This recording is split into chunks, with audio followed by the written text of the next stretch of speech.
எதிர்த்து பேசிட்டு வணக்கம். நேர்பட பேஸ் நிகழ்ச்சியில் உங்களை சந்திப்பதில் மகிழ்ச்சி.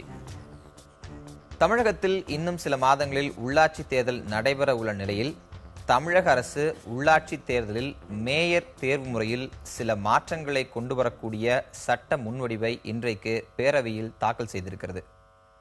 மாநகராட்சி மேயர்களை மக்கள் நேரடியாக தேர்ந்தெடுக்கும் முறைக்கு மாற்றாக மாமன்ற உறுப்பினர்களே சேர்ந்து மேயரை தேர்ந்தெடுக்கும் முறையை கொண்டு வரக்கூடிய இந்த சட்ட திருத்தத்தின் முன்வடிவு இன்றைக்கு அவையில் தாக்கல் செய்யப்பட்டிருக்கிறது. 2011ஆம் ஆண்டு மக்களே நேரடியாக மேயரை தேர்ந்தெடுக்க வேண்டும் என்று சட்ட திருத்தத்தை கொண்டு வந்த அதிமுக அரசு தான் கொண்டு வந்த அதே சட்ட திருத்தத்தை மீண்டும் மாற்றி அமைத்திருக்கிறது. இந்த மாற்றத்திற்கான அடிப்படை என்ன? சட்டமன்ற தேர்தலில் மாநகர பகுதிகளில் அதிமுகவின் எண்ணிக்கை, அதாவது தொகுதிகள் குறைந்ததனுடைய எதிரொலியா? இந்த சட்ட திருத்தத்தை முதல் கட்டத்திலேயே திராவிட முன்னேற்ற கழகம் எதிர்ப்பதாக தெரிவித்திருப்பது எதனால் என்பன உள்ளிட்ட பல கேள்விகள் இன்றைய தமிழக அரசின் நடவடிக்கையை ஒட்டி எழுந்திருக்கின்றன. நாமும் இது குறித்து விவாதிக்க இருக்கிறோம். நம்மோடு காங்கிரஸ் கட்சியைச் சேர்ந்த மூத்த தலைவர் ஒருவரான திரு கோபண்ணா, அனைத்து இந்திய அண்ணா திராவிட முன்னேற்ற கழகத்தைச் சேர்ந்த திரு செல்வராஜ், மார்க்சிஸ்ட் கம்யூனிஸ்ட் கட்சியின் மத்திய குழு உறுப்பினர் திரு சவுந்தரராஜன் மற்றும் சமூக சமத்துவ படையின் நிறுவனரும் முன்னாள் IAS அதிகாரியுமான திருமிகு சிவகாமி ஆகியோர் நம்மோடு கலந்து கொள்கிறார்கள். விவாதிக்கலாம். அனைவருக்கும் வணக்கம். நான் திரு செல்வராஜ் உங்களிடமிருந்து தொடங்கலாம்னு நினைக்கிறேன். நான் என்னோட தொடக்கத்தில் சொன்ன மாதிரி 2011 நீங்கள் என்ன திருத்தத்தை கொண்டு வந்தீங்களோ அதே திருத்தத்தை தற்போது நீங்களே மீண்டும் மாற்றி அமைத்திருக்கிறீர்கள். அதில் பல கேள்விகள் இருக்கு, நம்ம நிறையா விவாதிக்கலாம். ஏன் இந்த திடீர் முடிவு? 2006 திமுக ஆட்சிக்கு வந்ததும் மாநகராட்சி, நகராட்சி, பஞ்சாயத்து உட்பட எல்லா தேர்தலுக்கும் அவர்கள் இதே சட்ட முன்வடிவை கொண்டு வந்து நேரடியாக தேர்ந்தெடுப்பதை ரத்து செய்து கவுன்சிலர்கள், மாமன்ற உறுப்பினர்களே தேர்ந்தெடுக்கிற ஒரு முறையை கொண்டு வந்தார்கள். அந்த முறையை கொண்டு வந்ததை அன்றைக்கு திமுக தான் கொண்டு வந்தது. 2011 அதிமுக ஆட்சிக்கு வந்ததும் அந்த முறையை மாற்றி நேரடியாக மக்களே தேர்ந்தெடுக்க வேண்டும் என்கின்ற அடிப்படையில் மீண்டும் கொண்டு வந்தார்கள். இந்த 5 ஆண்டு காலத்தில் தமிழ்நாட்டில் நடந்த மாநகராட்சிகளில் செயல்பாடுகளில் நேரடியாக மாமன்ற உறுப்பினர்களுக்கும் மேயருக்கும் தேர்தலில் அவர்கள் மூலம் தேர்ந்தெடுக்காமல் இவர் நேரடியாக தேர்ந்தெடுக்கின்ற காரணத்தால் அவர்களுடைய பகுதிகளில் இருக்கிற பணிகள் சிறப்பாக செய்ய வேண்டும் என்று அவர்களுடைய கருத்துக்களை அரசுக்கு தெரிவித்துக் கொண்டிருந்தார்கள். அந்த அடிப்படையில் இந்த தேர்தலில் மீண்டும் மாநகர மாமன்ற உறுப்பினர்கள் அவர்களே இல்லை, அங்கே தான் எனக்கு இந்த செய்தியை படிக்கும்போது எல்லாருக்கும் எழக்கூடிய ஒரு கேள்வி, இருக்கிற 12 மாநகராட்சியிலும் உங்கள் கட்சியை சேர்ந்தவர்கள் தான் இருக்கிறாங்க, அவர்கள் கட்டுப்பாட்டில் இயங்குது. ஒரு உதாரணத்துக்கு சென்னை மாநகராட்சி எடுத்துக்கொண்டோம் என்றால், மாநகராட்சி மாமன்ற கூட்டங்கள் நடைபெறும் போதெல்லாம் திமுக உறுப்பினர்கள் தான் வெளிநடை பண்றாங்க. திமுக உறுப்பினர் மிக சொற்பமான எண்ணிக்கையில் இருக்கிறார்கள். மேயர் அதிமுகவை சேர்ந்தவர், பெரும்பான்மை உறுப்பினர்கள் அதிமுக சேர்ந்தவர்கள். அப்ப மாமன்ற உறுப்பினர்கள் மேயருக்கு ஒத்துழைப்பு தருவதில்லை என்று அரசுக்கு தகவல் வருதுன்னா, உங்க கட்சியை சேர்ந்த உறுப்பினர்களே உங்களுக்கு ஒத்துழைப்பு தருவதில்லை அர்த்தமா? ஒத்துழைப்பு தர்றாங்க. அவங்களுடைய பகுதியில் இருக்கிற பணிகளை முறையா செயல்படுவதற்கு செய்யறதுக்கு அவங்க என்ன நினைக்கிறாங்கன்னாக்கா, நம்முடைய நேரடியா சட்ட முன்வடிவினுடைய அந்த வரிகள் என்ன அப்படி படிக்கிறேன். இது நீங்க ஒரு ஆளுங்கட்சியை சேர்ந்தவர், நீங்க தான் விளக்கம் கொடுக்கணும். மாநகராட்சிகளில் மாமன்ற உறுப்பினர்கள் ஆதரவு அவ்வளவாக மேயருக்கு இல்லாத காரணத்தினால் மாமன்றங்கள் முறையாக செயல்படுவதில்லை என்று அரசின் கவனத்திற்கு கொண்டு வரப்பட்டிருக்கிறது அப்படின்ற அந்த வரிகள் இருக்கு. இதை சரி என்று ஏற்றுக்கொண்டால் உங்க மாமன்ற உறுப்பினர்கள், உங்கள் கட்சியின் சார்பாக தேர்ந்தெடுக்கப்பட்ட மாமன்ற உறுப்பினர்கள் உங்கள் கட்சியின் சார்பாகவே தேர்ந்தெடுக்கப்பட்ட மேயர்களுக்கு ஒத்துழைப்பு தரலைங்கிறது நீங்களே ஒத்துக்கிற மாதிரி தானே? மாமன்ற உறுப்பினர்கள் எல்லாருமே எங்க கட்சியிலும் இருக்காங்க, எல்லா கட்சியும் கலந்து இருக்காங்க. அவர்களுடைய அரசியலுக்கு அப்பாற்பட்டு அவர்களுடைய பகுதிகள் ஒவ்வொரு வார்டிலையும் இருக்கிற பணிகள், இது கீழ்மட்ட பணிகள், அதாவது தெருவிளக்கு, சாக்கடை, கால்வாய் சீரமைப்பது, இப்படி அடிப்படை பிரச்சனைகள், மக்கள் பிரச்சனைகள் செய்வதில் மேயரால் அவ்வளோ பெரிய பகுதிக்கு நேரடியாக சென்று பார்வையிடுவதும் கஷ்டம், செயல்படுவதும் கஷ்டம். இந்த வார்டு உறுப்பினர்கள் என்ன நினைக்கிறாங்கன்னா, நம்ம மூலமா தேர்ந்தெடுத்து நம்ம எது வரும்போது இன்னும் நிறைய நம்ம வேலை செய்ய முடியும். கல்விக்கு என்று ஒரு குழு இருக்கு, சுகாதாரத்துக்கு ஒரு குழு இருக்கு. இப்படி எப்படி சட்டசபையில சட்டமன்ற உறுப்பினர்களை கொண்டு குழுவுக்குள்ள இருக்கிறதோ அதே போன்று மாமன்ற உறுப்பினர்களை கொண்டு அந்தந்த துறைகளுக்கு குழு இருக்கு. அதுக்கு ஒரு தலைவர் இருக்காரு, நிதிக்குழு தலைவர் ஒருத்தர் இருக்காரு. அப்ப திட்டங்கள் செயல்படுத்துவதற்கும் மேயரை மக்கள் தேர்ந்தெடுக்கிறதுக்கும் என்ன சம்பந்தம் இருக்கு? வார்டு உறுப்பினர்களுடைய அவர்களுடைய எண்ணங்கள் அது மாதிரி, அதாவது நம்ம மூலியமா நம்ம தேர்ந்தெடுத்து இன்னும் நல்லா இருக்கும்னு அவங்க நினைக்கிறாங்க. அதனால அந்த மாதிரி செய்வோமான ஒரு முடிவெடுத்து. இல்ல அது மாமன்ற கூட்டத்தில் நீங்க சொல்ல போறீங்க, ஒரு மாதத்துக்கு ஒரு முறை கூட்டம் நடத்தணும்ல விதிகள் இருக்கு. இது எதுவுமே காரணமா இல்லையா? அப்ப இது போன்ற பல காரணங்கள் நீங்க சொல்லும் போது ஏத்துக்க முடியாத போது, உங்களுக்கு நகர்ப்பகுதிகளில் 2016 சட்டமன்ற தேர்தல் கிடைத்த குறைவான தொகுதிகள், உங்கள் வாக்கு வங்கிகள் மாநகர பகுதியில், குறிப்பாக சென்னை போன்ற பகுதியில் குறைந்திருப்பதால் அது உள்ளாட்சி தேர்தல் எதிரொலித்து விடும் என்ற அச்சத்தினால் நீங்க இதை கொண்டு வந்தீங்கன்னு ஏன் சொல்லக்கூடாது? அந்த மாதிரி ஒரு சூழ்நிலையில் எல்லா இடத்துலையுமே இப்போ கோயம்புத்தூர் எடுத்துட்டாக்கா 5 தொகுதி உட்பட்டு வருது. 6 தொகுதியில் ஒரு தொகுதி தவிர 5 தொகுதி ஜெயிச்சிருக்கோம். மதுரையிலேயே அதே மாதிரி ஒரு தொகுதி, பாக்கி எல்லா தொகுதியிலும் வெற்றி பெற்றிருக்கிறோம். சென்னையிலையும் 6 தொகுதியில் வெற்றி பெற்றிருக்கிறோம். அது மாதிரிலாம் ஒன்றும் அந்த பயமே எங்களுக்கு இல்லை. மக்கள் எங்களுக்கு வாக்களிப்பார்கள். மக்களை சந்திப்பதற்கு நாங்கள் தயாராக இருக்கிறோம். உள்ளாட்சி மன்ற தேர்தல் அதிகமான இடங்களில் வெற்றி பெறும் என்பது எங்களுக்கு அசாத்தியமான நம்பிக்கை இருக்கிறது.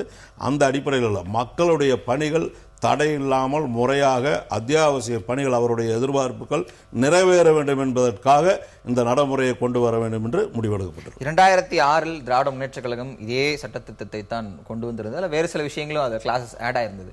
இன்றைக்கு மீண்டும் அப்படி ஒரு நிலையை அதிமுக அரசு எடுத்திருக்கிறது. எடுக்கும்போது முதல் கட்டத்திலேயே நாங்கள் இதை எதிர்ப்போம் அப்படின்னு சொல்றது என்ன மாதிரியான அரசியல்? இல்ல, இன்னைக்கு அரசியல் சூழல் எப்படி இருக்குன்னா, சென்னையில் 22 சட்டமன்ற தொகுதியில் 14 திராவிட முன்னேற்ற கழகம் ஜெயிச்சிருக்கு.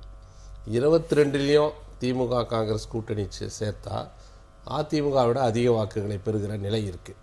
இதெல்லாம் பார்த்து அதே போல் மற்ற நகரங்கள், மற்ற மாநகராட்சி இருக்கிற பகுதிகளில் பெரும்பாலானவற்றை, கிட்டத்தட்ட 12 மாநகராட்சிகளில் பெரும்பாலானவற்றை திராவிட முன்னேற்ற கழக காங்கிரஸ் கூட்டணி தேர்தல் வைத்தால் வெற்றி பெற்றுவிடும் என்ற ஒரு அரசியல் கணக்கின் காரணமாகவே இந்த சட்ட திருத்தம் கொண்டு வரப்பட்டிருக்கு. வேற நோக்கமே இது கிடையாது. வேற நோக்கம்லாம் சொல்வது மேலெழுந்த வாரியாக இருக்கிற நோக்கத்தை, உண்மை நோக்கத்தை மறைப்பதற்காகத்தான். நிச்சயம் அவர்கள் தோற்கடிக்கப்படுவார்கள். அது கூட இல்லை, நான் சட்டமன்ற தேர்தலில் கூட 4,40,000 தான் வித்தியாசம், 1.1% தான் வித்தியாசம். ஒரு வலிமையான கூட்டணி திமுக தலைமையில் அமைந்திருந்தால் இன்றைய அதிமுக ஆட்சி கிடையாது. இல்ல அப்படி நீங்க இந்த வரக்கூடிய உள்ளாட்சி தேர்தலில் ஜெயிப்பீங்க அப்படின்னா கவுன்சிலர்கள் தான் நேரடியாக மேயரை தேர்ந்தெடுக்க வேண்டும் முறையில் அதுல இருக்கிற அடிப்படை பிரச்சனை. நீங்க பெரும்பான்மை திமுக கவுன்சில், காங்கிரஸ் கவுன்சில் வந்தா திமுக மேயர், ஒரு மேயர், மக்களாலே தேர்ந்தெடுக்கப்பட்ட மேயர் ஒரு அசட்டிவா, நீங்க மாநகராட்சிலாம் எப்படி இயங்குது, நகராட்சி எப்படி இயங்குது, மாமன்ற உறுப்பினர்கள் எப்படி செயல்படுகிறார்கள், மாமன்ற உறுப்பினருக்கும் மேயருக்கும் இருக்கிற உறவுகள், தொடர்புகள், இதெல்லாம் பார்க்குறப்போ ஒரு அவையை நடத்துவதற்கு மாமன்ற உறுப்பினர்கள் ஆதரவு மேயருக்கு தேவை. அதே நேரத்தில் மேயர் மக்களாலே தேர்ந்தெடுக்கப்பட்டால் மக்களுக்கு கொடுத்த வாக்குறுதிகளை நிறைவேற்றுவதில் அவர் ஒரு தன்னிச்சையாக பல காரியங்களை செய்ய முடியும். he is having a mandate from the people, மக்களிடமிருந்து ஒரு வாக்குகளை பெற்ற ஒரு மேயர் மாநகராட்சிக்கு மன்ற உறுப்பினர்களாலே தேர்வு செய்யப்பட்ட மேயரை விட மக்களாலே தேர்ந்தெடுக்கப்பட்ட மேயர் மிக அற்புதமாக பணியாற்ற முடியும். அந்த முறையை அதே விஷயத்தை தான் அவங்க ரிவர்ஸ்ல சொல்றாங்க. நீங்க மாமன்ற உறுப்பினர்கள் எல்லாம் சேர்ந்து ஒருவரை தேர்ந்தெடுக்க விட்டா அங்கே ஒரு யுனானிமஸ் ஒபினியன் கிரியேட் ஆயிருக்கு. அந்த உறவு பாலம் சரியா இருக்கும். உறவு பாலம் ஒன்றும் சரியா தான் இருக்கும். ஏன்னா மாமன்றத்தை நடத்துவதற்கு மாமன்ற உறுப்பினர்கள் ஆதரவு மேயருக்கு தேவை. உறவுகள் இருக்கு, இல்லைன்னு சொல்ல முடியாது. இதுக்கு அப்பால ஒரு மாநகராட்சி பிரச்சனைகளை தீர்ப்பதில் மக்களாலே தேர்ந்தெடுக்கப்பட்ட மேயர் அதுதான் உச்சகட்டம். அந்த அத்தாரிட்டி இருக்கும், அந்த அத்தாரிட்டியோட அவர் செயல்படுவார். அப்படி பார்க்குறப்போ சுப்பிரமணியம் போகிற முறை மிக சிறப்பாக செயல்பட்டார். ஒருவேளை அதிமுக தலைமை அடிக்கடி இந்த அமைச்சர்களை மாற்றுறாங்கல்ல, அப்படி மேயரை மாற்றுகிற ஒரு அச்சுறுத்தல், அவர்கள் மீது தலை மேலே கத்தி தொங்க வைத்து ஒரு மாதிரி கூட அணுகுமுறையை அவன் கையாளலாம். அதே அரசியல் நடைமுறை இடத்துல இப்ப அதிமுகவின் அச்சம் நீங்க சொல்றதுல இருந்து எனக்கு ஒரு கேள்வி எழுது. அதிமுக அப்படி ஒருவேளை அச்சப்படுகிறது அப்படி என்று அதிமுகவில் கட்சியின் சார்பாக வரக்கூடிய மேயர்கள் தேர்ந்தெடுக்கப்படாமல் மேயர் ஒரு கட்சியும் ஒரு குறிப்பிட்ட கட்சியை சேர்ந்தவர்கள் பெரும்பான்மையாக இருக்கும்போது அங்கேயும் மறுபடியும் சிக்கல் வரும்ல? இல்ல, அதுல அது மாதிரி வர்றதுக்கு வாய்ப்பு இல்லை. ஏன்னா வாக்களிக்கும் போது மக்கள் மாமன்ற உறுப்பினருக்கும் மேயருக்கும் இணைந்து தான் வாக்களிப்பாங்க. அதில் ஒன்றும் பெருசாக அந்த மாதிரிலாம் வர்றதுக்கு வாய்ப்பு இல்லை. இருக்கிற முறை மாற்றுவதற்கு இந்த அரசியல் காரணம் தவிர வேறு காரணங்களை அவர்களால் சொல்ல முடியுமா? திரு சவுந்தரராஜன் சார், இப்போ மேயராக தேர்ந்தெடுக்கிறவங்களும் கவுன்சிலராக தேர்ந்தெடுக்கப்பட்ட பிறகுதான் அவங்க தான் மேயராக வரப்போ. அதனால மேயராக வர்றவங்க எல்லாருமே மக்களால் தேர்ந்தெடுக்கப்பட்டவங்க தான் வர முடியும். மக்களால் தேர்ந்தெடுக்கப்படாதவர்கள் யாரும் மேயராக வர முடியாது. ஆனா இந்த கவுன்சிலருக்கு வாக்களிக்கிறேன், இவர் மேயர் ஆவாருங்க என்னுடைய நேரடி தேர்வு கிடையாதுல்ல. அந்த கட்சியை பெரும்பான்மை பெறணும், பெரும்பான்மை பெற்ற பிறகு அந்த கட்சியின் மேலிடம் ஒருவரை தேர்வு செய்யணும், அப்புறம் தான் ஒரு மேயரா வரப்போறார். ஆனால் நான் இவர் தான் மேயர், நேரடியா ஓட்டு போட எந்த உரிமை கட்சி மக்களுக்கு நல்லது செய்யுங்கிறது மக்கள் தேர்வு பண்ணி தான் மெஜாரிட்டியான கவுன்சிலர்களை தேர்வு பண்ணுவாங்க. நல்லது செய்யறது ரெண்டாவது விஷயம். நான் நேரடியாக இவர் மேயராக வர வேண்டும் விரும்புவதற்கும் நான் வாக்களித்த ஒரு கவுன்சிலரை கட்சியின் மேலிடம் முடிவு செய்து மேயராக்குவதற்கு வித்தியாசம் நிறைய இருக்கு. அதை நான் அப்படிதான் பாக்குறேன். நம்ம பேசலாம். திரு சவுந்தரராஜன், இது போன்ற மாற்றங்கள் 91க்கு பிறகான பல மாற்றங்களை இது போன்ற உள்ளாட்சி இடங்களில் கொண்டு வந்திருக்காங்க. 2006 திமுக, 2016 அதிமுக, 2011 செய்ததே 16 அதிமுக மாற்றுகிறது. இது போன்ற மாற்றி அமைப்புகள் எதன் காரணமாக நிகழுதுன்னு நினைக்கிறீங்க? அதாவது இந்த ரெண்டு கட்சிக்கும் இடையில கொள்கை அடிப்படையில், கோட்பாட்டு அடிப்படையில் ஜனநாயக நெறியை முதன்மைப்படுத்தி முடிவுகளை மேற்கொள்வது என்பது இந்த ரெண்டு கட்சிக்குமே கிடையாது. நான் கொண்டு வந்தால் அவங்க மறுப்பாங்க, அவங்க கொண்டு வந்தால் இவங்க மறுப்பாங்க. அது லைப்ரரியாக இருக்கலாம், தலைமைச் செயலக கட்டடமாக இருக்கலாம், எங்கேயாவது கட்டின கக்கூஸாக இருக்கலாம். எதாக இருந்தாலும் நீங்கள் பண்ணீங்களா, நாங்கள் அதை ஏற்றுக்க மாட்டோம், முடியடிப்போம். இதில் ஜனங்க வந்து ஏற்கனவே ரொம்ப வேதனைப்பட்டு கிடக்கிறாங்க. அந்த இதில் இந்த இதுலேயும் அதை நம்ம பார்க்கலாம். திமுக வந்து ஏற்கனவே மறைமுகமாக தேர்ந்தெடுப்பது என்ற முறையில் அந்த தேர்தலை நடத்தி அவர்கள் வெற்றி பெற்று வந்த பிறகு இவங்க ஆட்சிக்கு வந்தவுடனே மாற்றினாங்க, மறுபடியும் அவங்க வந்தவுடனே மாற்றுறாங்க, இப்போ இவங்க வந்தோடனே மறுபடியும் மாற்றுறாங்க. அதாவது இவர்கள் கொண்டு வந்ததையே இவர்கள் நிராகரிக்கிறார்கள். ஏன் நிராகரிக்கிறாங்க? போன தடவை வந்து காரண விளக்க இது என்ன சொல்லப்பட்டது, நேரடியாக தேர்ந்தெடுக்கிற முறையின் மூலமாகத்தான் மக்களுடைய உண்மையான எண்ணத்தை பிரதிபலிக்க முடியும்னு காரணம் சொன்னாங்க. நான் சட்டசபையில் இருந்தேன், நான் அது கரெக்டு, இதை வரவேற்க வேண்டியது, நாங்கள்லாம் ஆதரித்து ஓட்டு போட்டோம். அந்த இதை வந்து இன்றைக்கி மாற்றுறதுக்கு அவங்க சொல்கிற காரணம், 12 இடத்துலையும் அவங்களே இருந்தாலும், 12 இடத்துலையும் அவங்களே பெரும்பான்மையாக இருந்தாலும், இப்போ வந்து சில கவுன்சிலர்கள் இதை எதிர்ப்பார்கள், மேயருக்கு ஆதரவு தரமாட்டார்கள், ஒத்துழைப்பு கிடைக்கவில்லை அப்படின்னு சொல்கிறது வந்து ரொம்ப ரொம்ப போலியானது, பொய்யானது, மேம்போக்கானது. யதார்த்தத்துக்கு அதுக்கு சம்மந்தமே இல்லை. ஒரு கட்டுப்பாடான கட்சி, ஒற்றை தலைமைக்கு கீழ் இருக்கிற கட்சி, யாராவது தவறு செய்தால் தூக்கி எறிந்து விடுவார்கள் அப்படின்லாம் ஒரு பக்கம் பேசிக்கிட்டு, இன்னொரு பக்கம் இந்த கட்சியினுடைய மேயரே அந்த கட்சியினுடைய உறுப்பினர்களே எங்கேயோ என்னமோ பண்ணுறாங்களாமா, அதனால் இப்போ வந்து கவுன்சிலர்களே தேர்ந்தெடுத்தால் நல்லதுன்னு சொல்கிறாங்களாமே. இது வந்து முழுக்க முழுக்க பொய்யான ஒரு இது. ரெண்டாவது, கவுன்சிலர்கள் தேர்ந்தெடுப்பது அப்படின்னு வந்தால் நம்முடைய இதில் வந்து நம்பர் தான் முக்கியம். பார்லிமெண்ட்டில் தான், சட்டமன்றத்தில் தான், இங்கேயும் அதுதான். இப்போ ஆளுங்கட்சி எவ்வளோ மெஜாரிட்டி இருந்தாங்கன்னா அவங்கெல்லாம் சேர்ந்து ஒருத்தரை மேயராக்க போகிறாங்க. அதையும் கட்சி தலைமை வழிகாட்ட போது இந்நேரம் மேயராக்க போகிறாங்க. அப்போ மட்டும் இதே கவுன்சிலர்கள் எப்படி ஆதரவு கொடுத்துருவாங்க? இதே கவுன்சிலர்கள் 1-2 பேர் எதுக்க மாட்டாங்களா, அல்லது 10 பேர் எதுக்க மாட்டாங்களா, 20 பேர் எதுக்க மாட்டாங்களா? அது வரும். டெமோக்ரஸியில் இந்த டிசன்ட்டு வரும், அந்த மாறுபட்ட கருத்து வரும், மற்றது வரும். ஆனால் பிரச்சனை என்னென்னா, அது கோட்பாடு அல்லாமல் பணத்துக்காக, லஞ்சத்துக்காக, ஊழலுக்காக என்பதற்காக வர்ற போது தான் அதில் வந்து ஆதாயம் என்று வருகிற போது பிரச்சனை வருகிறது. இப்போ வந்து தேர்தலில், கடந்த சட்டமன்ற தேர்தலில் ஒரு கிளியர் மேண்டேட் ஜனங்க கொடுத்துருக்காங்க. அந்த ஓட்டு பேட்டர்ன் அடிப்படையில் நீங்கள் போனீங்கன்னா சென்னையில் அதிமுக ஜெயிக்க முடியாது. கிட்டத்தட்ட 1 கோடி மக்கள் இருக்கிற இது, 1/6 பங்கு அவர்களுக்கு இல்லை அப்படின்னு பொருள். நேரடியாக என்பதற்கு பதிலாக இந்த மாதிரி கவுன்சிலர் என்று சொல்லிவிட்டால் சின்ன சின்ன ஏரியாவில் மேனிப்புலேட் பண்ணி ஆளுங்கட்சி என்கிற முறையில் பயன்படுத்தி கவுன்சிலர்களை தேர்ந்தெடுத்து வைத்துக் கொள்ளலாம், பிறகு கவுன்சிலர் மூலமாக மேயரை உண்டாக்கி கொள்ளலாம் என்பது அவர்களுடைய திட்டம். ஏற்கனவே கவுன்சிலர் தேர்தலில் 99 தொகுதியில் வந்து முறைகேடு நடந்தது என்று திமுக ஆட்சி காலத்தில் உயர்நீதிமன்றமே தலையில் கூட்டி மறுதேர்தல் நடத்து என்றெல்லாம் சொன்ன சம்பவங்கள் நாம் பார்க்கிறோம்.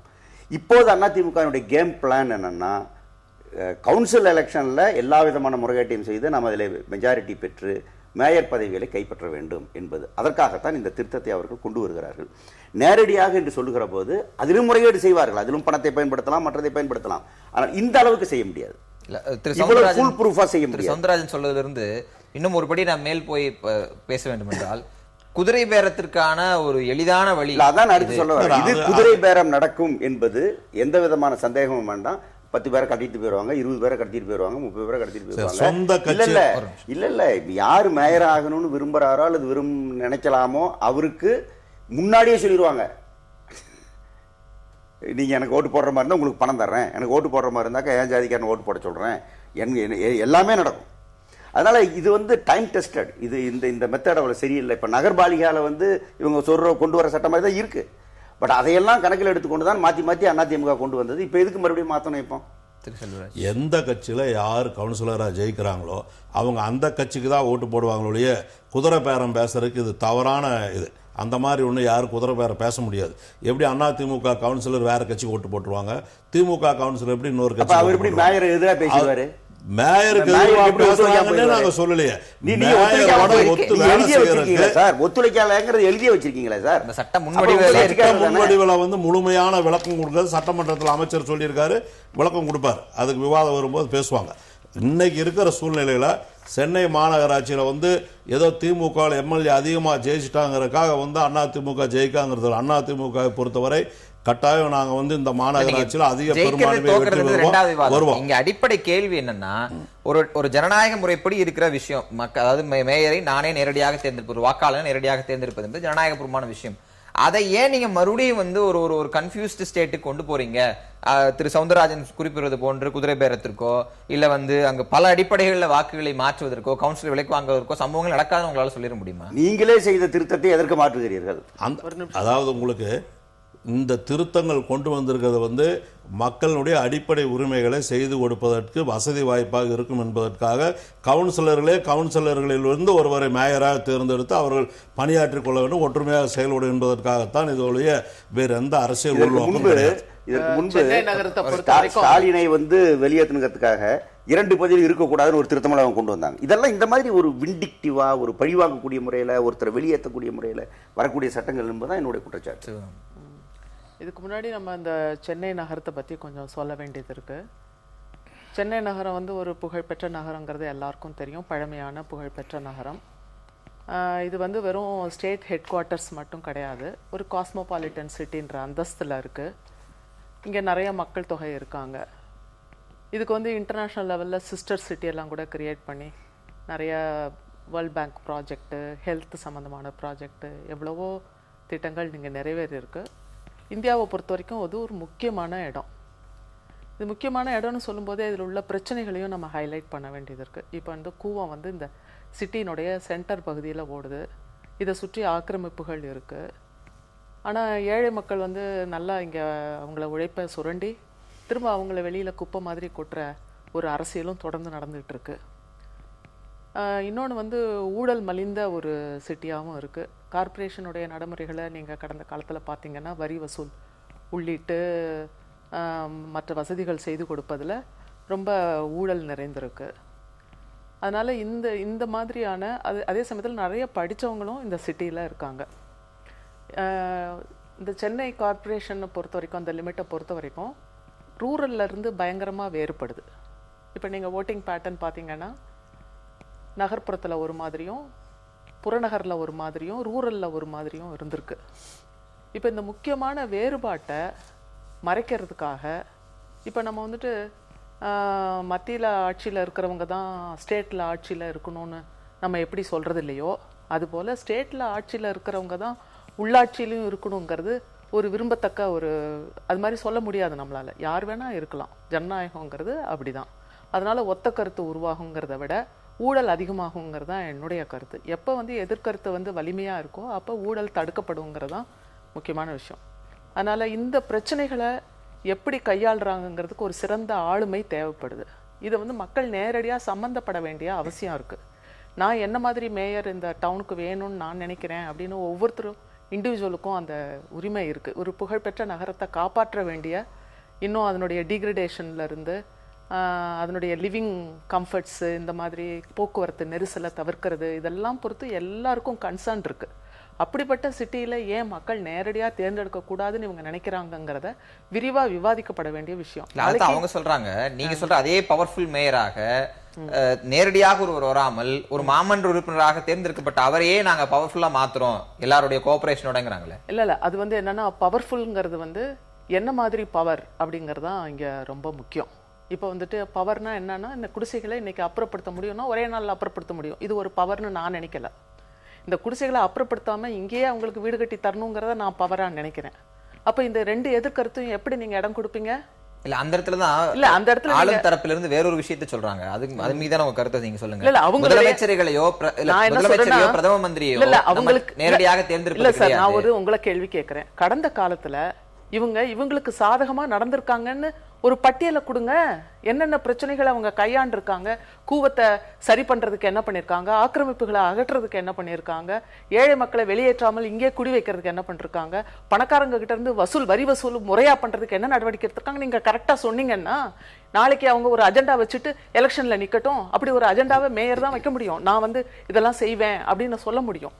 சோ நீங்க ஒரு கட்சி சார்பா நீங்க பேசுனீங்கன்னா அவங்க நினைச்சது முதலமைச்சர் என்ன சொல்றாங்களோ அதை மேயர் செஞ்சுட்டு போயிடுவாரு. இங்க கேட்பார் கேள்வியே இல்லாம போயிடும். ஒரு சிட்டிக்கு, அதுவும் புகழ்பெற்ற சிட்டிக்கு இந்த மாதிரியான ஒரு அணுகுமுறை தேவையில்லைங்கிறதா என்னுடைய கருத்து. அதிமுக தரப்பிலிருந்து ஒரு விஷயத்தை சொல்றாங்க, அதுக்கான விளக்கத்தை நீங்க தரலாம். ஏன்னா ஒரு ஐஏஎஸ் அதிகாரியாக பல விஷயங்களை நீங்க நடைமுறைகளை பார்த்தவர் அடிப்படையில் கேட்கிறேன்.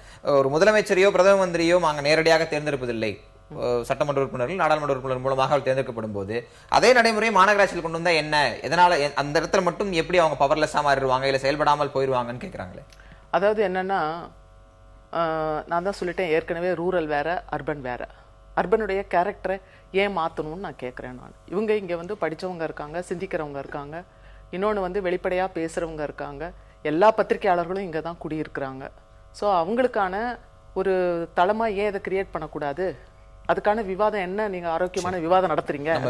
அதை தாண்டி பிரதிநிதித்துவம் என்ன சொல்றேன்னா, நீங்க பார்லிமெண்ட் சட்டமன்றத்துக்கு தேர்ந்தெடுக்கிற முறையில ரிஃபார்ம் தேவை. சார் நான் ஒரு நிமிஷம் சார், சௌந்தரராஜன் சார், அது கரெக்ட். நான் அதுதான் ஒரு இதை வச்சேன். மத்திய அரசுல மோடி இருக்காருன்னா இங்க மேடம் ஜெயலலிதா இருக்காங்க, ரெண்டு பேரும் ஒத்து போகலையா? அப்ப ஏன் முதலமைச்சரா ஒருத்தவங்க இருந்தாங்க, மேயர் இன்னொருத்தவங்களா இருந்தா ஒத்து போக மாட்டாங்களா?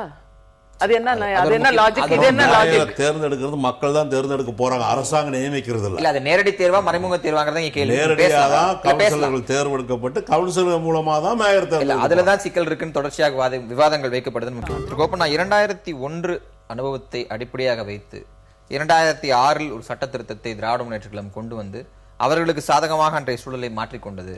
அப்படி மாற்றிக்கொண்ட திராவிட முன்னேற்றக் கழகம் இன்றைக்கு ஆரம்ப நிலையிலேயே இதை எதிர்ப்பதற்கு தார்மீகம் கிடையாதுன்னு சொல்றாங்களே. இல்ல கடந்த காலத்தில் அவர்கள் அந்த நிலை எடுத்ததுனால இன்னைக்கு கடந்த 5 ஆண்டுகளாக ஒரு முறை தமிழ்நாட்டில் இருக்கு, நேரடி தேர்தல். இந்த நேரடி தேர்தலை மாற்றுவதற்கு ஒரு அரசியல் காரணம் இருக்கு, அதுதான் உண்மையான காரணம். அதை மூடி மறைக்க தான் இந்த காரணங்கள் சொல்லப்படுகிறது என்ற அடிப்படையில் திராவிட முன்னேற்றக் கழகம் எதிர்க்கிறது. ஒன்று.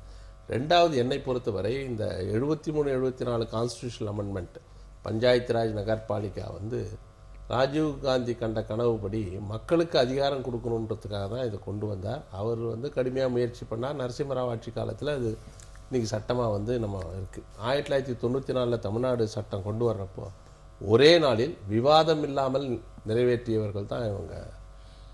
அதிமுக ஆட்சியில் தான் நிறைவேற்றப்பட்டது. அவர்களுக்கு இன்னும் கேட்குறேன், நிறைய சீர்திருத்தங்கள்லாம் செய்யணும். இப்போ இதை போய் ஒரு திருத்தம் கொண்டு வருகிறதுல காட்டுகிற அக்கறை, பஞ்சாயத்துகள் எப்படி செயல்படுகிறது. இப்போ ஒன்றும் கேட்டிங்கன்னா, பஞ்சாயத்து கவுன்சிலர் அவர்கள் தான் இப்போ ஊராட்சி ஒன்றியத்தை பெருந்தலைவரை தேர்ந்தெடுக்கிறாங்க. இப்போ அதெல்லாம் கூட நேரடி தேர்தல் ஒரு காலத்தில் இருந்தது. அது மாதிரி நேரடி தேர்தல் வர்றப்போ ஒரு ஸ்டெபிலிட்டி, ஒரு நிலையான ஒரு மேயரை பார்க்க முடியும், நிலையான ஒரு பஞ்சாயத்து யூனியன் சேர்மனை பார்க்க முடியும், மாநகராட்சியில் ஒரு சேர்மனை பார்க்க முடியும். இதெல்லாம் ஒரு அன்சர்டனிட்டி. ஒரு மேயர் மாநகர மன்ற உறுப்பினர்களை நாள்தோறும் திருப்திப்படுத்தித்தான் மக்கள் பிரச்சனைகளை தீர்க்க வேண்டும் என்று ஒரு நிலை ஏற்படுமே. ஆனால் அப்புறம் என்ன நடக்குன்றது நான் வெளிப்படையாக சொல்ல விரும்பலை. அது ஒரு ஆரோக்கியமான ஒரு செயல்பாட்டுக்கு வழிவகுக்காது. அந்த அடிப்படையில் இன்னைக்கு நிறைய பஞ்சாயத்து தலைவர்களை நீக்குகிற அதிகாரம் மாவட்ட ஆட்சித்தலைவருக்கு இருக்குது. காஞ்சிபுரம் மாவட்டத்தில் மட்டும் நீக்கப்பட்டவர்கள் பட்டியலை பார்க்குறப்ப அதிகமான தலித்துகள், பெண்கள் நீக்கப்பட்டிருக்காங்க. நிறைய கொடுமை இருக்கு. அந்த கொடுமையை களைவதற்கு இன்னைக்கு மக்கள் வாக்குகளை பெற்று முதலமைச்சராக இருக்கிற ஜெயலலிதா இந்த பஞ்சாயத்து ஆட்சி முறை, தமிழ்நாடு பஞ்சாயத்து செல்ஃப் கவர்னன்ஸ் அது இருக்கா, அவர்களுக்கு அதிக நிதி கொடுக்கணும், பல பிரச்சனைகள் உள்நோக்கத்தோட செயல்படுறது எந்த வகையிலும் ஏற்றுக்கொள்ள முடியாது. லோக்கல் பாடிஸ் எம்பவர் பண்றது ஒரு முக்கியமான கோரிக்கை. ரொம்ப நிறைய செய்ய வேண்டியது. எனக்கு ஞாபகம் வருது, ஒரே நிமிஷம் நான் திரு சௌந்தரராஜன் சொல்றேன். இல்ல நான் முடிச்சுட்டு வரேன், உங்களுக்கு கேட்கிறேன். உங்க கட்சியினுடைய மூத்த தலைவர் ஜோதி பாசு மாநிலங்களை குளோரிஃபைட் முனிசிபாலிட்டிஸ்னு சொன்னது எனக்கு நினைவுக்கு வருது. அந்த அளவுக்கு தான் ஃபெடரல் செட்டப்ல மாநிலங்களுக்கு அதிகாரம் இருக்குன்னு. ஆனா உண்மையிலே மாநிலங்கள் தங்கள் கட்டுப்பாட்டில் இருக்கக்கூடிய உள்ளாட்சிகளுக்கு போதிய அதிகாரத்தை வழங்கி விட்டனவா அப்படிங்கிற விமர்சனம் வரும்போது இது போன்ற சட்ட திருத்தங்களுக்கு உண்மையாலுமே பொருள் இருக்குன்னு நினைக்கிறீங்களா? அதாவது நிச்சயமாக முனிசிபாலிட்டிக்கு, கார்பரேஷனுக்கு, உள்ளாட்சி அமைப்புகளுக்கு நிதி தமிழகத்தை பொறுத்தவரையில் மேற்கு வங்காளத்தில் கூடுதலாக இருக்கிறது, 30% அளவுக்கு தருகிறார்கள். தமிழகத்திலே 10% கூட கிடையாது. பள்ளிக்கூடத்தை நாங்கள் பார்த்துக்கொள்ளுகிறோம், வேறு பலவற்றை பார்த்துக்கொள்ளுகிறோம், பிறகு உங்களுக்கு எதற்கு பணம் என்று அரசு சொல்லுகிறது. அப்படியானால் உள்ளாட்சியின் தேவையே இல்லை, நீங்களே மொத்தம் பார்த்து கொண்டு போகலாம். ஆகவே நிதி அதிகம் கொடுக்க வேண்டும், அதிக அதிகாரம் கொடுக்க வேண்டும். கிராம மட்டத்தினுடைய பல்வேறு திட்டங்களை அவர்கள் திட்டமிட வேண்டும்.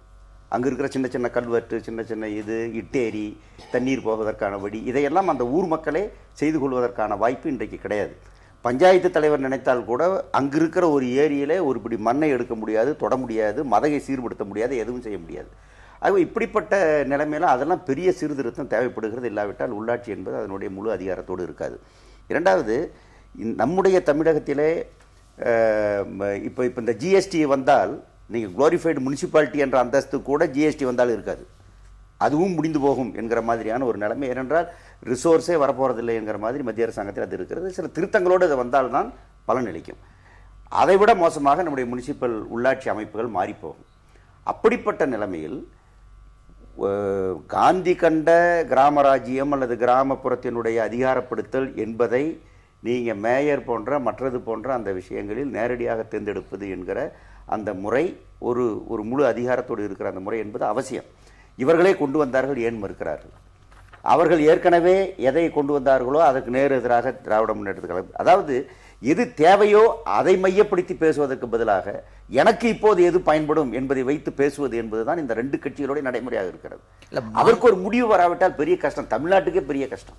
மாநகராட்சிகளில் மேயரை கவுன்சிலர்கள் மாமன்ற உறுப்பினர்கள் தேர்ந்தெடுப்பாங்கன்னு சொல்லக்கூடிய அரசு ஏன் நகராட்சிகளுக்கு அதை கொண்டு செல்ல தயங்குகிறது? ஏன் நகராட்சிகளுக்கு அதை கொண்டு செல்லவில்லை? கொண்டு வருவார்கள். அதாவது நம்முடைய கோபண்ணா அவர்கள் சொல்லும்போது சொன்னாங்க, பஞ்சாயத்து பிரசிடெண்ட்டுகளாக நிறைய பேர் தலித்துகளும் பெண்களை பதவி நீக்கம் பண்ணுறாங்கன்னு. அரசாங்கத்தில் மாவட்ட ஆட்சித்தலைவரிடத்தில் இந்த பஞ்சாயத்து தலைவர்களாக இருப்பவர்கள் ஒரு சிலர் பேர் பணம் கையாடல் செய்து தவறு என்று நிரூபிக்கப்பட்டு விசாரிக்கப்பட்டு அதன் பிறகு அவர்களை பதவி நீக்கம் செய்கிறார் ஒழிய தனிப்பட்ட முறையாக எந்த விதத்திலும் தலித்துகளுக்கோ பெண்களுக்கோ எதிராக இந்த அரசு கிடையாது. அது தவறான கருத்து. தமிழ்நாடு முழுவதும் யார் தவறு செய்தாலும் இந்த அரசு அந்த அரசு இல்ல, தமிழகத்தில் ஒரு தலித்தால் ஒரு ஊர்ல பஞ்சாயத்து தலைவர் பதவிக்கு நிக்க முடியாம போலீஸ் பாதுகாப்பு போட்டு நீதிமன்றம் தலையிட்டு தான் தேர்தல் நடந்த வரலாறுலாம் இருக்கு. பொதுவாக தலித்துகள் அவர்கள் மீது நடவடிக்கை எடுக்கப்பட்டது வெறும் லஞ்சம் ஊழல் அப்படின்னு சொல்லுது. மேலும் அந்த மக்கள் மீதும் அது தேர்ந்தெடுக்கப்பட்ட மக்கள் பிரதிநிதிகள் மீதும் அவதூறு சொல்வதாகும். வெற்றி பெற்ற இடங்களிலும் அவர்கள் நாற்காலியில் அவர்களுக்கு அவங்களுடைய குற்றச்சாட்டுகள் நிரூபிக்காம யாரையுமே பதவி தேர்ந்தெடுக்கப்பட்டவங்கள பதவி நீக்கம் செய்ய முடியாது. இல்ல, பல உதாரணங்கள் சொல்ல முடியும். செல்வாக்கோடு இருக்கிறவர்கள், அந்த குறிப்பிட்ட சாதி சேர்ந்தவர்களாக அல்லாதவர்கள் பல இடங்கள் நம்ம உதாரணங்கள் சொல்ல முடியும். ஒரு சில இடங்களில் கையாளர்கள் இருந்திருக்கலாம், அதை நம்ம இல்லைன்னு மறுக்கல. ஆனா அது மட்டுமே காரணம். அந்த கையாளல் செய்தவங்களை மட்டும்தான் நடவடிக்கை, மற்றவர்கள் அந்த நடவடிக்கை. ஒரு பஞ்சாயத்து தலைவர், ஊராட்சி ஒன்றிய பெருந்தலைவர், மாவட்ட பஞ்சாயத்து தலைவர், இந்த 3 அடுக்குக்குள்ளாக முடிந்து போக வேண்டிய இந்த பஞ்சாயத்து ஆட்சி முறையில மாவட்ட தலைவர் மூக்கையா நீட்டுறாரு. அதுல அவருக்கு என்ன வேலை? அவருக்கு அதிகாரம் கொடுத்தீங்க? அவருக்கு அதிகாரம் இந்த சட்டத்தின்படி கிடையாது. இது மாவட்ட ஆட்சி, அதாவது மாவட்ட பஞ்சாயத்து தலைவர் இருக்கார்ல, அவர் தான் அந்த பஞ்சாயத்துக்கு உட்பட்ட இருப்பாரு தவிர அது குறித்து மாவட்ட ஆட்சி தலைவரை கொண்டு வந்து அவர்கிட்ட கொடுத்தா லோக்கல் பாடிஸ் சொல்லும் போது அங்க பியூரோகிரசியுடைய தலையீடு அதிகமாக இருக்கிறது. குறிப்பாக மாவட்ட ஆட்சி தலைவர்ல இருக்கலாம், பிடிஓவா இருக்கலாம், எக்ஸிகியூட்டிவ் ஆபீசர்ஸ், குறிப்பாக ஈஓக்கள் மேலதான் பல இடங்கள்ல புகார்கள். ஈஓனுடைய முதல் கட்ட புகார் தான் கலெக்டர் வரைக்கும் போகுது. அப்ப இந்த பியூரோகிரசியின் தலையீடு தான் உள்ளாட்சிகளை தன்னிறைவு பெற்ற அமைப்புகளாக மாற்ற முடியாமல் தடுக்குது அப்படிங்கிற குற்றச்சாட்டை ஏத்துக்கிறீங்களா? அது ஒரு வகையில் நம்ம பரிசீலனை பண்ணலாம். அதுக்கு முன்னாடி இந்த உள்ளாட்சி அமைப்பு முறை எப்படி இருக்குது அப்படின்னா, இன்னொரு டயர், இது 3 டயர், மாவட்டம், பிளாக்கு, கிராமம்னு இருக்குது. இதை 4 டயர் பஞ்சாயத்தாக மாற்றணும்.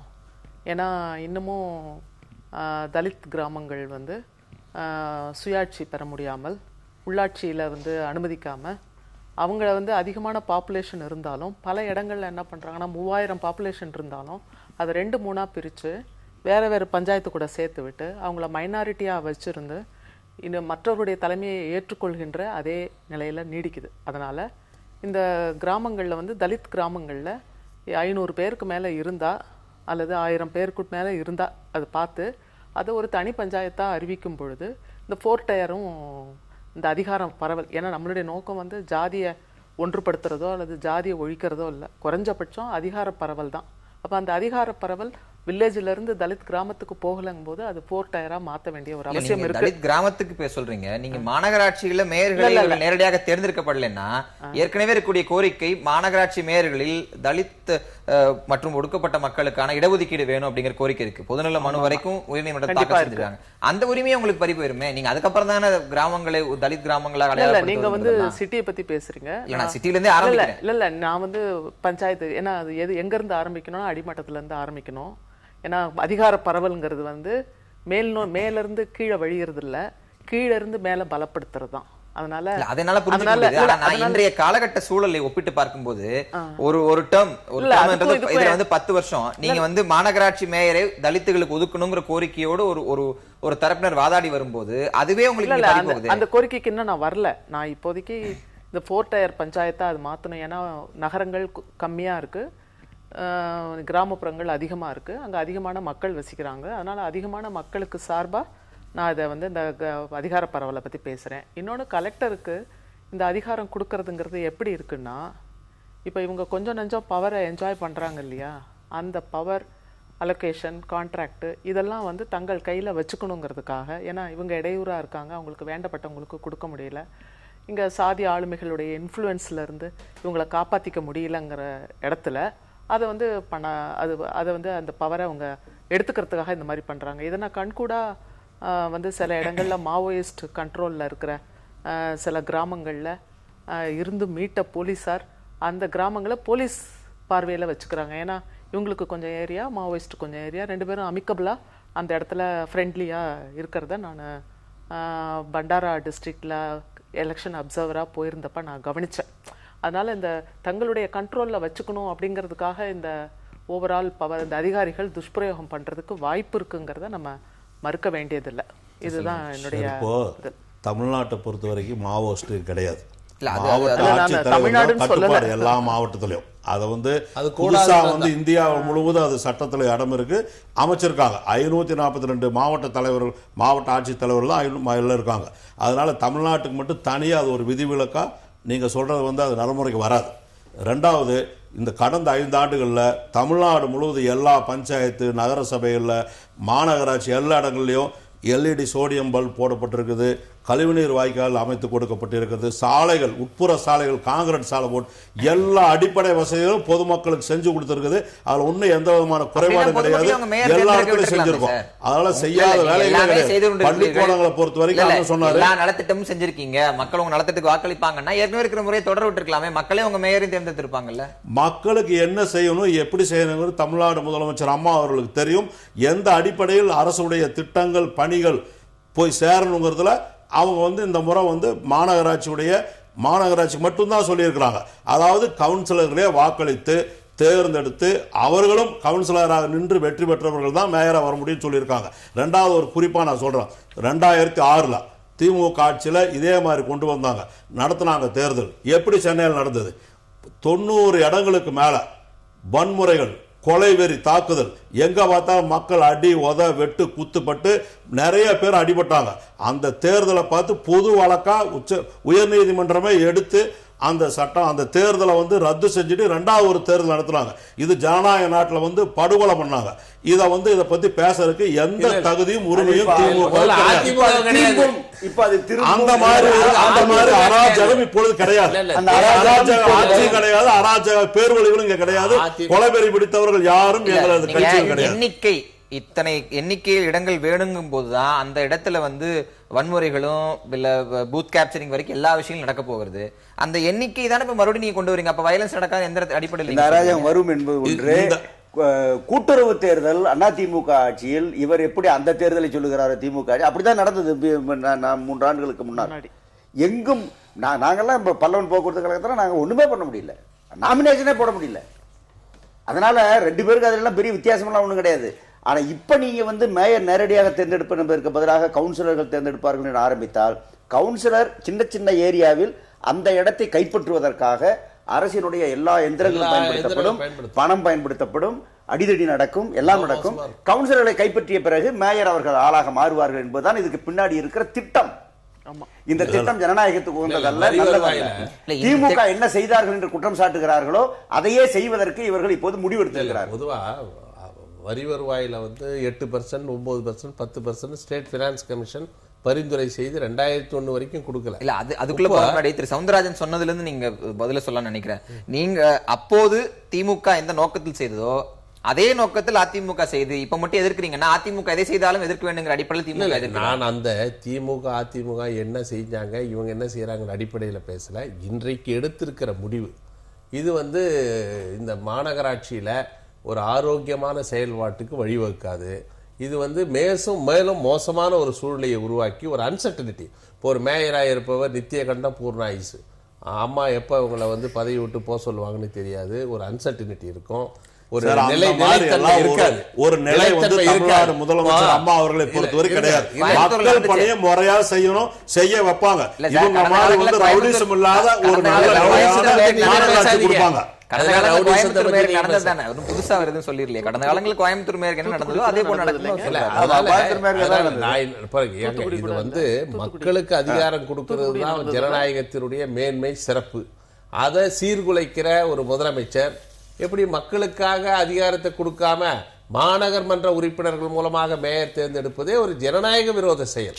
ஜனநாயகத்தில் அந்த நம்பிக்கை அவங்களுக்கு கிடையாது. இல்ல ஜனநாயகத்தை காக்கும் செயல் ஆளும் அரசு சொல்வதை என்ன, ஜனநாயகத்தை காப்பாத்துறதுக்கு தான் தேர்தல் தேர்ந்தெடுக்கிறாங்களே, மக்களால் வாக்களிக்கப்பட்டு தான் கவுன்சிலர் வர்றாங்க. மக்கள் வாக்களிக்காம எப்படி வருவாங்க?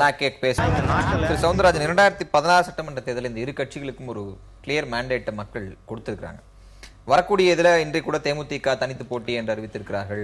எப்படி களம் அமைய போகுது அப்படின்னு தெரியாத ஒரு சூழ்நிலையில் இது போன்ற விஷயங்கள் இந்த கட்சிகள் இதில் அதிக கவனம் செலுத்த இப்போதே தொடங்கி இருக்கக்கூடியது களத்தில் எந்த மாதிரி எதிரொலிக்கும்னு நினைக்கிறீங்க? அதாவது இப்போ இந்த சட்ட திருத்தம், அதே மாதிரி தேர்தல் நடந்த விதம், தேர்தலில் மக்கள் ஒரு மாற்று தெரியவில்லை என்கிற முறையில் ஒரு தீர்ப்பை அவர்கள் கொடுத்திருக்கிறார்கள். இப்போதே ஜனங்ககிட்ட என்ன நாம் தப்பு பண்ணிட்டோமோ அப்படிங்கிற ஒரு உணர்வு ஒரு பகுதி மத்தியில் உருவாகுது. எங்களால் அதை பார்க்க முடியுது. கொஞ்சம் கொஞ்சமாக இந்த ரெண்டுக்கும் மாற்றான ஒன்று உருவாகும். அதனுடைய ஒரு சிறு எதிரொலிப்பு இந்த உள்ளாட்சி தேர்தலிலேயே இருக்கும் என்று நான் எதிர்பார்க்கிறேன். இதில் தேமுதிகவுக்கு என்ன வரும், தமாகவுக்கு என்ன வரும் என்பது இன்னும் நெருக்கத்தில் பார்க்க வேண்டிய விஷயம். அவர்கள் என்ன நிலை எடுப்பார்கள்? அரசியல் மக்கள் நல கூட்டணி என்ற அந்த அமைப்பை பொறுத்தவரையில் நாங்கள் ஒன்றாக இருந்து சந்திக்க போகிறோம் என்று அவர்கள் சொல்லிக் கொண்டிருக்கிறார்கள். ஆகவே இந்த சூழ்நிலைமையில் இன்னும் சற்று நெருக்கமாக பார்க்க வேண்டும். மொத்தத்தில் ஏற்கனவே சட்டமன்ற தேர்தலிலிருந்து ஒரு வித்தியாசமான ஒரு மேண்டேட்டை, அதிலிருந்து மாறுபட்ட ஒரு மேண்டேட்டை உள்ளாட்சியில் நாம் எதிர்பார்க்கலாம். எம்ஜிஆர் இருந்த காலத்திலேயே சட்டமன்ற தேர்தலில் எம்ஜிஆர் வெற்றி பெற்றார். ஆனால் 84 நடந்த உள்ளாட்சி தேர்தலில் திமுக எல்லா ஒன்றியங்களிலும் கிட்டத்தட்ட 66% ஒன்றியங்களிலே வெற்றி பெற்றார்கள். இதற்கும் பல நேரங்களிலே மாறுபட்ட வித்தியாசம் வந்திருக்கிறது. நாடாளுமன்ற தேர்தலுக்கும் சட்டமன்ற தேர்தலுக்கும், சட்டமன்ற தேர்தலுக்கும் உள்ளாட்சி தேர்தலுக்கும். இந்த தேர்தலிலே அது போன்ற ஒரு வித்தியாசத்தை எதிர்பார்க்கலாம். 2 காரணம். ஒன்று, கீழ்மட்டத்தில் நடந்திருக்கக்கூடிய ஏராளமான முறைகேடுகள், கவுன்சிலர்கள் மற்றவர்கள் செய்திருக்கக்கூடிய தவறுகள், ஊழல்கள். அவர்கள் பொதுக்குழுவிலேயே முதலமைச்சர் அவர்களே வேதனைப்பட்டு பேசியதாக பத்திரிகையில் நீங்கள் தகவல் பார்க்க என்னிடம் பலரும் சொன்னார்கள். ஆகவே அது போன்ற விஷயங்கள் நிச்சயமாக அங்கே எதிரொலிக்கும். அதையெல்லாம் சேருகிற போது வாக்கிலே ஒரு நிச்சயம் வரும். அந்த மாதிரி உள்கட்சி விவகாரம் அது இங்க விவாதிக்க கூடாது. அது அவங்க வந்து கட்சிகளுடைய செயற்குழு கூட்டத்தில் அவங்க என்ன பேசுனாங்கிறது கட்சி செயற்குழு உறுப்பினர்களுக்கு அவங்களுக்கு தான் தெரியும் மொழிய அவங்க தப்பா இங்க விவாதத்துக்கு அதை எடுத்துக்க கூடாது. அது பேசவும் செய்திகளாக அவர் செய்தியை பதிவு பண்ணார். இல்ல செயற்குழு கூட்டத்தில் கலந்துகிட்ட சிலரே எங்கிட்ட பேசியிருக்காங்க. செயற்குழு கூட்டத்தில் நானும் கலந்துட்டோம். நீங்க சொல்லல. இல்ல நீங்க அது மாதிரி சொல்லக்கூடாது. அது இங்க விவாதிக்கக்கூடிய பொருள் அல்ல. ஆனா ஏற்கனவே நடந்த ஒரு பொதுக்குழு கூட்டத்தில் ஒரு பகிரங்கமாக சொன்னார்கள், நீங்கள் உள்ளாட்சியில் இருக்கிற கவுன்சிலர்கள் நீங்கள் பண்ணக்கூடியதுதான் நம்முடைய கட்சிக்கு தீங்காக முடிய போகிறது, என்னென்ன செய்கிறீர்கள் எனக்கு தெரியும் என்று பகிரங்கமாக சொல்லி எல்லா பத்திரிகைகளும் வந்தது. பிடி தியாகராஜர் அரங்கத்தில் அவர்கள் ஒரு எச்சரிக்கை விடுத்ததும் பத்திரிகைகள் வந்திருக்கு. முன்பு அது வேண்டாம் என்றால் வேண்டாம், ஆனால் அது பிரதிபலிக்கும் என்கிறேன் நான். செல்வராஜ், ஒரு வகையான ஒரு பதற்ற உணர்வு என்பது இந்த இரு கட்சிகள் மத்தியிலும் உள்ளாட்சி தேர்தல் இருக்கு அப்படின்னு விமர்சனம் முன்வைக்கப்படுது. குறிப்பாக திராவிட முன்னேற்ற கழகம் கடந்த சில நாட்களுக்கு முன்பு அந்த கட்சியினுடைய அமைப்பு செயலாளர் வெளிமாநில அதிகாரிகளை கொண்டு இந்த உள்ளாட்சி தேர்தல் நடத்தணும்னு ஒரு கோரிக்கை வச்சார். இன்றைக்கு நீங்கள் ஒரு சட்ட திருத்தத்தை கொண்டு வருவீர்கள், அதை திராவிட முன்னேற்ற கழகம் எதிர்க்கிறது. ஒரு பெரும்பான்மை வெற்றியை இரு கட்சிகளுக்கும் மக்கள் கொடுத்திருந்தும் உள்ளாட்சிகளை நோக்கி ஒரு பதட்டத்தை இந்த இரு கட்சிகள் வெளிப்படுத்துவது என்பது எந்த நிலையில் புரிந்து கொள்வது? கீழே கிரவுண்ட்ல உங்களுக்கான பேஸ் ஸ்ட்ராங்கா இல்லை அப்படிங்கறத வெளிப்படுத்துறீங்கன்னு புரிஞ்சுக்கலாமா? அதாவது பதட்டங்கிறது ஒரு மாயை, அது உண்டு பண்றாங்க. அதிமுகவை பொறுத்தவரை மாண்புமிகு தமிழக முதலமைச்சர் அம்மா அவர்கள் தெளிவாக இருக்கிறார்கள். தமிழ்நாட்டை பொறுத்தவரை இந்தியாவில் எந்த ஒரு மாநில முதலமைச்சரும் எந்த ஒரு மாநில அரசும் இதுவரை 50% பெண்களுக்கு இடஒதுக்கீடு கொடுத்தது கிடையாது. கடந்த சட்டமன்ற கூட்டத்தொடரில் சட்ட முன்வடிவு கொடுக்கப்பட்டு அந்த பணிகள் இன்றைக்கு அதிகாரிகள் தமிழகம் முழுவதும் மாநகராட்சி, நகராட்சி, உள்ளாட்சியினுடைய அனைத்து அமைப்புகளிலும் பெண்களுக்கு 50% இடஒதுக்கீடு கொடுப்பதற்கான பணிகளை செய்து வருகிறார்கள். நிச்சயம் அந்த பணியை செய்வார்கள். இந்தியாவிலேயே தமிழகத்தில் மட்டும்தான் 50% பெண்களுக்கு இடஒதுக்கீடு கொடுக்கப்பட்டுள்ளது. தமிழகத்துடைய இந்த உள்ளாட்சி மன்ற தேர்தலில் எங்களுக்கு எந்த பதட்டமும் இல்லை, எந்த பயம் இல்லை, எந்த அச்சம் இல்லை. அதிமுகவை பொறுத்தவரை நாங்கள் அதிக பெரும்பான்மையாக வெற்றி பெறுவோம். மக்கள் எங்களுக்கு வாக்களிப்பார்கள் என்ற நம்பிக்கை அதிகமாக உள்ளது. இப்ப இருந்தே உள்ளாட்சி பிரச்சாரம் தொடங்கிட்டீங்கன்னு நினைக்கிறேன். ரெண்டு கட்சிகளுக்கிடையே பதற்றம் இருக்கிறத எல்லா பொதுமக்களுமே உணர்றாங்க. இதுக்கு காரணம் என்னன்னா, கடந்த தேர்தலில் அவங்க வாங்கின ஓட்டுகள் சில சமயங்களில் 50 ஓட்டு, 400 ஓட்டு, இந்த மாதிரி ஒரு 20 தொகுதிகளில் குறைவான வாக்குகள் வித்தியாசத்தில் தோற்றுருக்காங்க அல்லது ஜெயிச்சிருக்காங்க. இப்போ இப்படி இருக்கும்பொழுது இந்த வாக்குகளை சரி கட்டினா நிச்சயமாக இது ரொம்ப சுலபமானது, ரெண்டு பேருக்குமே இது சுலபமானது அப்படின்னு நினைக்கிறாங்க. அதனால் அதை போட்டி போட்டு உள்ளாட்சி தேர்தலில் எப்படியும் ஜெயிப்போன்ற எண்ணம் ரெண்டு பேருக்கும் இருக்கிறதுனால இது ஒரு பதற்றமான தேர்தலாக தான். திருகோப்பனா, பதட்டம் அப்படின்னு பார்க்கும்போது திராவிட முன்னேற்றங்களின் தரப்புல வெளிமாநில அதிகாரிகள் வேண்டும் என்றார்கள். கேட்க போது பணம் விளையாடுவதற்கான வாய்ப்பு இருக்கு அப்படின்னு சொன்னாங்க. திரு செல்வராஜ் சொன்னதிலிருந்து 50% பெண்களுக்கு இடஒதுக்கீடு அப்படிங்கறத நான் வேற இடத்துல காயின் பண்ணி பாக்குறேன். பெண் வாக்காளர்களுடைய ஆதரவு என்பது அதிமுகவுக்கு தொடர்ச்சியாக அதிகரித்து வருகிறது அப்படிங்கறத ஸ்டாட்டிஸ்டிக்ஸ்ல பாக்குறோம். இது போன்ற விஷயங்கள் உள்ளாட்சி தேர்தல் வெற்றி பாதிக்குங்கிற பதட்டம் உங்கள் அணியை தொற்றி இருக்குன்னு சொல்லலாம். இல்ல இப்போ இந்திய தேர்தல் ஆணையத்தினுடைய கட்டுப்பாட்டில் தமிழ்நாடு தலைமை இந்த தேர்தல் ஆணையம் இருக்கு.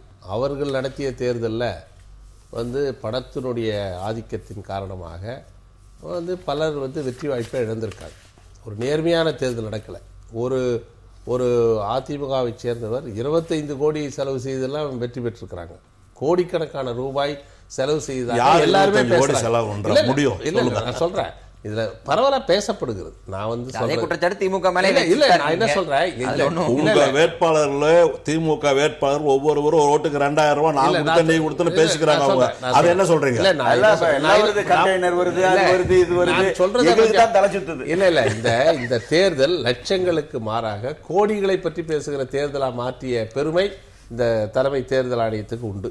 இவர்கள் நடத்திய தேர்தலை இந்த லட்சணத்தில் இருக்கிறப்போ தமிழ்நாடு அரசினுடைய கட்டுப்பாட்டில் இருக்கிற தமிழ்நாடு தேர்தல் ஆணையம் இந்த உள்ளாட்சி தேர்தலை எப்படி நடத்த போகுது, ஏற்கனவே இங்கே தேர்தல் ஆணையத்தினுடைய தலைமை பொறுப்பில் இருந்தவர்கள் எப்படி செயல்பட்டார்கள், எப்படி ஆளுங்கட்சிக்கு ஆதரவாக செயல்பட்டார்கள், இப்படி தான் நடக்கும்னா இந்த உள்ளாட்சி தேர்தல் நடத்த வேண்டிய அவசியமே கிடையாது.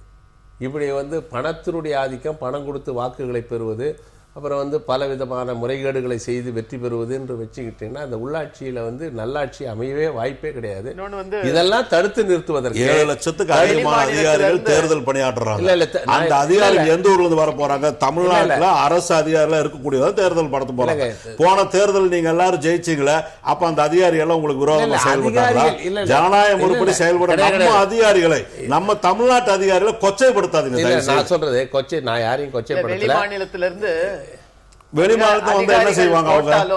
போட்டாலுமே ஏன்னா அவங்களுக்கு ஒன்றும் மொழி தெரியாது. ஒன்று, ரெண்டாவது அவங்களுடைய ஜாப்ல முதல்ல அந்த போலிங் ஸ்டேஷன்ஸு, சென்சிட்டிவ் பிளேசஸ் இதெல்லாம் விசிட் பண்ணி அதோட கலெக்டர்கிட்ட டிஸ்கஷன் ஒழுங்கா எலெக்ஷன் கிளாஸ் நடந்ததா, போச்சா, வந்ததா, அதோட ஏதாவது சரக்கு பதுக்கி வச்சிருக்காங்களா அப்படின்னு 1-2 சாம்பிளுக்கு பண்ணுவாங்களே தவிர 100% அவங்களால பண்ணவே முடியாது.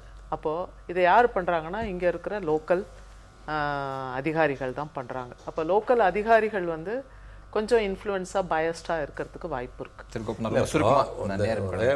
மறுபடியும் இந்த மாவட்ட ஆட்சித்தலைவர் இந்த மாதிரி தான் இந்த தேர்தல் நடத்தப்படும் சொன்னால் தேர்தல் நியாயமாக நடக்க வாய்ப்பு இல்லை. அதாவது சட்டமன்ற உறுப்பினர்கள் பணி வேறு, இந்த உள்ளாட்சி என்பது மக்கள் திட்டங்கள், அதாவது நிறைய ஸ்கீம்ஸ் அவங்க தான் இம்ப்ளிமெண்ட் பண்ணுற இடத்துல இருக்கிறாங்க, நிறைவேற்றுகிற இடத்துல இருக்காங்க. கீழ்மட்டத்தில் வளர்ச்சி என்பது அவர்கள் தான் உருவாக்கணும். அவர்கள் தான் செய்யணும். அந்த இடத்துல வந்து ஒரு தூய்மையான நிர்வாகம் வரணும்னு சொன்னால் தேர்தல் நியாயமாக தூய்மையாக நடைபெறணும். பணத்தினுடைய ஆதிக்கம் இருக்கக்கூடாது. அதை தடுப்பதற்கு முதலமைச்சர் ஏதாவது முயற்சி எடுத்தா பரவாயில்ல. இது மாதிரி அரசியல் நோக்கத்தோட திருத்தம் கொண்டு வரது தேவையே கிடையாது. நீங்கள் முன்வைக்கக்கூடிய உங்கள் இறுதி கருத்து என்ன? ரொம்ப சுருக்கமா பதிவு. அதாவது மேயர் தேர்தலை வந்து நேரடியான மக்கள் தேர்தலா வைக்கும்போது தான் இந்த நகரமும் மேம்படும், இங்க வந்து ஊழலும் கட்டுக்குள்ள கொண்டு வரப்படும். ஒத்துழைப்புங்கிறது வந்து ஒரு மேயருக்கு முதல்வர் கண்டிப்பா ஒத்துழைப்பு கொடுக்கணும். அப்படியே உங்களுடைய இறுதி கருத்து. அதாவது இப்போ மேயர் தேர்தல் நேரடியாக நடத்தப்பட வேண்டும், ஏற்கனவே நடத்தியதை போல நடத்தப்பட வேண்டும். தேர்தல் நடத்தக்கூடிய அந்த ஆணையம் நேர்மையாக செயல்பட வேண்டும், அதற்குள்ள அதிகாரத்தோடு அவர்கள் செயல்பட வேண்டும், அந்த சுதந்திரம் அவர்களுக்கு இருக்க வேண்டும். ஒட்டுமொத்த நம்முடைய தேர்தல் முறையில் பார்லிமெண்ட், சட்டமன்றம் உள்ளிட்ட ஒரு அடிப்படையான ஒரு சீர்திருத்தம் தேவை. அவர்களே அரசே பணம் இவ்வளவு செலவு செய்யலாம், அந்த பணத்தை அரசே செய்யும், உங்களுக்கு கொடுக்கும் என்று சொல்லிவிட்டு வேறு எந்த வகையிலும் பணம் வரக்கூடாது என்று சொல்லக்கூடிய ஒரு முடிவை அரசு மேற்கொள்ளாமல் இந்த பண ஆதிக்கத்தை கட்டுப்படுத்த முடியாது. உள்ளாட்சி தேர்தல்கள் போன்ற விஷயங்களில் அது மிக கடுமையாக வினையாற்றும். அது ஜனநாயகத்தை சீரழிக்கும். உங்களுடைய கவுன்சிலர்களால் தேர்ந்தெடுக்கப்படுகிற மேயர் மக்களால் தான் ஓட்டு போட்டு தேர்ந்தெடுக்கிறார்கள், அரசு திணிப்பதில்லை. அதனால் ஜனநாயக முறைப்படி நடைபெறுகிற தேர்தலை ஜனநாயக முறைப்படியே மக்களும் தேர்ந்தெடுக்கின்ற காரணத்தால் இந்த தேர்தல் நியாயமாக நடக்கும், உண்மையாக நடக்கும், மக்கள் ஏற்றுக்கொள்ளுகிற நல்ல தேர்தலாக இருக்கும். அது உங்களுக்கு கருத்தை எடுத்துக்கிறேன். நிகழ்வு கலந்து கொண்ட அனைவருக்கும் நன்றி. மீண்டும் ஒரு நேர்பட பேசும் சந்திக்கலாம். எதிர்த்து பேசிட்டு